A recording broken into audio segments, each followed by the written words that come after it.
Hello, everyone. A man boarded a train that arrived with no schedule, no markings. He hasn't returned. His last message read, "This isn't a train, it's a choice." This is the story of the man who boarded a train to nowhere. The old train station was shrouded in mist, and the rusted sign above the single track swayed gently in the breeze. The wind howled through the gaps in the boarded-up windows of the waiting room, sending shivers down my spine. I pulled my coat tighter around me and wondered why I hadn't listened to my instincts and turned back when I had the chance. I was supposed to meet Ethan here, my younger brother, the boy who always chased trains. When he was 4, we lived in a small town, a place where time stood still, and the biggest excitement was the weekly arrival of the train. Ethan would spend hours staring at the tracks, dreaming of far-off lands. He'd say the train would take him away from our boring town, away from the same old streets and the same old faces.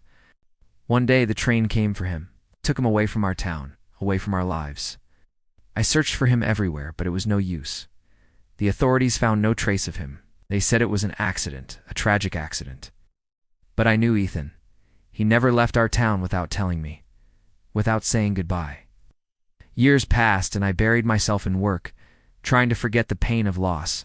But every time I closed my eyes, I saw Ethan standing on that train platform, his silhouette outlined against the harsh sunlight, his hand outstretched towards me, his eyes filled with hope and wonder.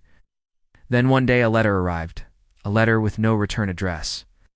Inside was a photograph of Ethan standing on a train platform. The train behind him was old, its carriages worn with age. The station looked familiar, yet different. The sign above the tracks had no markings. The photograph had a faded timestamp from 6 months ago. I didn't know what to feel, surprise, relief, or anger. Why had he kept this from me? Why now? Questions echoed in my mind, but there were no answers. Only the photograph and the cryptic message scrunched up at the bottom of the envelope. This isn't a train, it's a choice. What did it mean? The next day, I did something I never thought I would do. I boarded a train to nowhere. The ticket had no destination, only a single word, Ethan. As the train pulled out of the station, I felt a sense of foreboding wash over me. The journey seemed endless, the tracks stretching before us like a dark tunnel. When the train finally stopped, I stepped out onto the platform. Where was I? How long had I been traveling?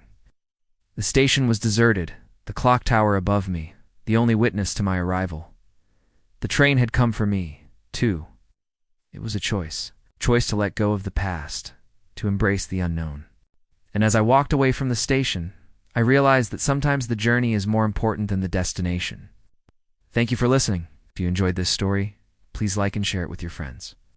And if you haven't already, please subscribe.